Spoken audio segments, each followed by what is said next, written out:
Imagine o som das velas rasgando o vento, o rangido do convés de madeira e o brilho ameaçador de um sabre sob o sol do Caribe. Por mais de um século, os piratas reinaram absolutos nos mares, espalhando o terror, desafiando impérios e escrevendo seus nomes com sangue e pólvora na história. Mas toda era dourada tem um fim, e o fim dos piratas não foi nada romântico. Foi cruel, brutal e inevitável. Neste vídeo, você vai descobrir como os homens mais temidos dos oceanos caíram um a um, como as coroas europeias se uniram para exterminar aqueles que um dia dominaram os mares, e por que a pirataria, que antes era um símbolo de liberdade e rebelião, virou sinônimo de traição e forca. Esta é a história do fim dos piratas. Para entender o fim, precisamos voltar ao auge. No final do século XVII e início do XVIII, o mundo vivia um verdadeiro frenesi marítimo. As colônias americanas floresciam, navios carregados de ouro, açúcar e especiarias cruzavam os mares e as potências europeias, Espanha, Inglaterra, França e Holanda, disputavam cada pedaço do novo mundo. Foi nesse cenário caótico que surgiu a chamada Era de Ouro da Pirataria, entre 1650 e 1730. Homens como Barba Negra, Calico Jack, Anne Bonny e Henry Morgan se tornaram lendas, atacando navios mercantes, saqueando cidades costeiras e vivendo uma vida de liberdade que poucos ousavam sonhar. A maioria deles eram ex-marujos, soldados ou até corsários, marinheiros contratados pelas coroas para atacar inimigos durante guerras, que com o fim dos conflitos se viram abandonados, desempregados e famintos. Para esses homens e mulheres, virar pirata era uma forma de sobrevivência, mas também era uma forma de vingança contra os impérios, contra a pobreza, contra a hierarquia cruel dos navios oficiais. Os navios piratas, ao contrário do que muitos pensam, tinham um certo grau de democracia. Capitães eram eleitos, os saques eram divididos de forma mais justa e cada tripulante tinha voz nas decisões. Era uma revolução flutuante. Mas essa liberdade era uma ameaça direta ao sistema. À medida que os ataques piratas aumentavam, os lucros das coroas europeias diminuíam. E o que começou como tolerância e até incentivo em alguns casos, rapidamente virou perseguição. A virada começou por volta de 1715, com o naufrágio de uma frota espanhola carregada de tesouros nas costas da Flórida. Vários grupos de saqueadores, incluindo piratas, correram para tentar recuperar os tesouros, mas dessa vez a Espanha reagiu com força. Outros reinos seguiram o exemplo. A Inglaterra, por exemplo, já não precisava mais de corsários após a Guerra da Sucessão Espanhola.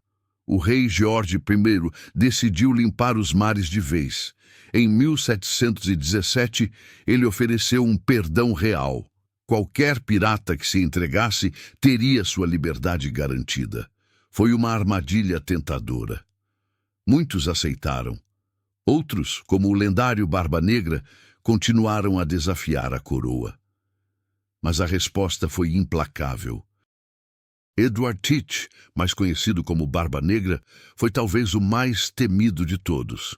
Com seu navio Queen Anne's Revenge, aterrorizava o Caribe e a costa americana. Mas seu fim chegou em 1718, quando foi encurralado pelo tenente Robert Maynard, da Marinha Real Britânica. A batalha foi brutal.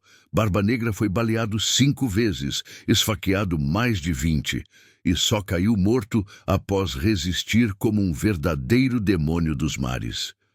Sua cabeça foi cortada e pendurada no mastro do navio de Maynard como exemplo.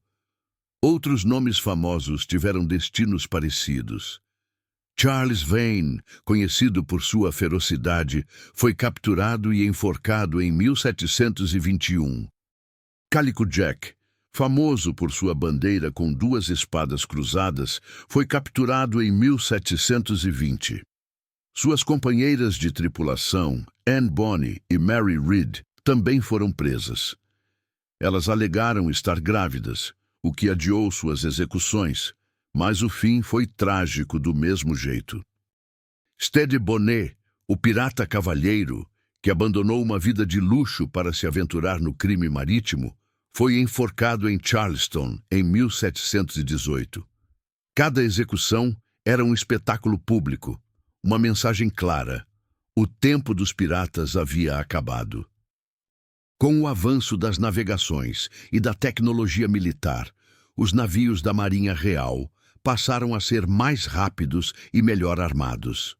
Além disso, as colônias americanas começaram a colaborar com as coroas europeias, oferecendo portos seguros para navios de guerra e informações sobre movimentos piratas. A Baía de Nassau, nas Bahamas, que já foi um refúgio pirata, foi transformada numa base naval britânica. O cerco estava fechado. Poucos lugares no mundo ainda eram seguros para esconder um navio pirata. E com o aumento do comércio organizado, rotas mais seguras e sistemas de convoio, os piratas passaram a ter menos alvos fáceis.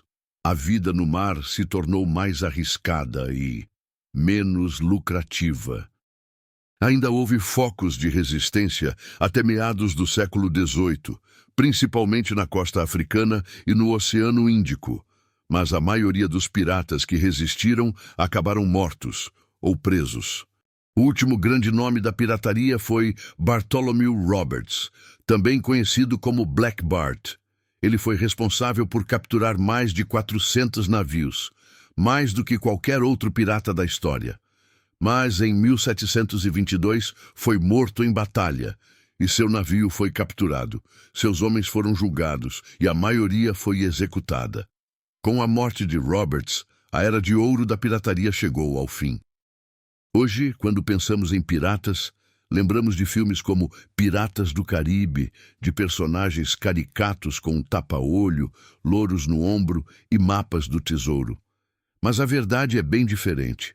A vida de um pirata era curta, suja, violenta e cheia de privações. Mesmo assim, o fascínio persiste. Por quê? Talvez porque os piratas simbolizam algo que todos nós já sonhamos: liberdade absoluta, desafiar as regras, escapar das correntes da sociedade. Eles viveram intensamente, no limite da civilização, e pagaram caro por isso. A pirataria, como era conhecida, pode ter acabado, mas sua lenda vive. E aí, o que você acha? Os piratas foram heróis rebeldes ou apenas criminosos implacáveis? Deixe sua opinião aqui nos comentários. Se você curtiu essa jornada pelos 7 mares, não esquece de deixar o like, se inscrever no canal e ativar o sininho. Isso ajuda muito o nosso trabalho a continuar navegando por essas histórias incríveis. E olha só, tem um vídeo aparecendo aí na sua tela agora mesmo que eu tenho certeza que você vai adorar. Clica lá e continua com a gente nessa aventura. Nos vemos no próximo vídeo. Até lá, Marujo!